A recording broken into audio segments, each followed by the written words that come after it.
Thanks for logging on to myfoxhurricane.com. Everything's been very quiet in the tropical Atlantic basin, but as you look into the eastern Pacific, it's been pretty active. Here we are with the fifth named storm of the season, and this is now Hurricane Eric, a rapidly intensifying hurricane. You look at this here, we're still fairly early on in the season, and this is really an impressive looking hurricane, really getting well organized. It's currently rapidly intensifying. This is expected to become a major hurricane as we go through the next, say, 18 to 24 hours, likely well before then.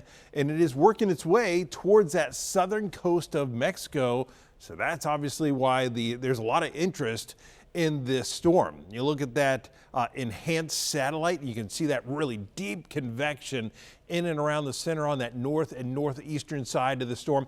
Currently, winds are at 85 miles an hour, but this has been strengthening. I mean, early this morning, this was still just a tropical storm. It's currently moving to the northwest at 8 miles an hour. That forecast track works its way right along the coastline. You see it goes from a category 3 and then moves on shore, moving into some fairly mountainous terrain.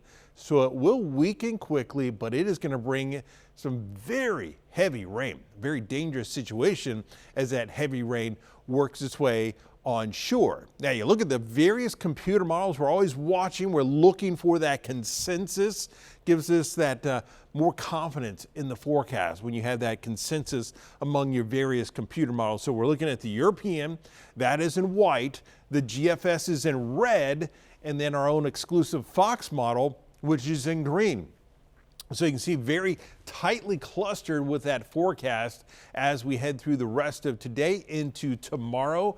Basically that same idea, working its way on towards the north and the west, right on shore, and then quickly starting to weaken. But still, this is showing you the pressure with this, but it's not showing you all the rain. So still some very heavy rain. So here it is showing you the Fox model where we're looking at that pressure. We're looking at the clouds. We're also looking at all the convection, the rain with this. So watch as we head through the next couple of days. Here we are tomorrow morning once again, right as this system is making landfall. You're seeing a lot of the heavy bands spreading over Mexico and then more of that being pulled in from the Pacific Ocean, pushing right on shore. Flooding rains. Remember, we're in a mountainous area, so when you get those flooding rains, that can cause some really devastating effects. And as we head through Thursday, heading into Friday, just still more of this moisture spreading over these same areas. So this could end up being a very dangerous situation all the way down through Central America as well as we head into the weekend. Another way of looking at this, we're looking at the peak winds with this. So very intense winds, those category 3, but as it moves on shore, weakening into that mountain effect doesn't allow a lot of these winds to get as far inland.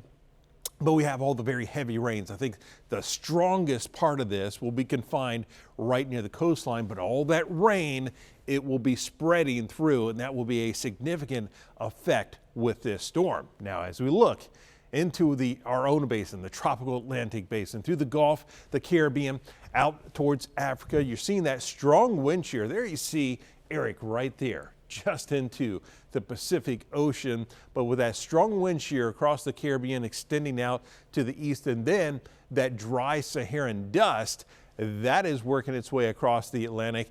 That all helps us, so we're not seeing any tropical formation expected over the next 7 days in our part of the oceans. So we'll keep you updated right here on myfoxhurricane.com.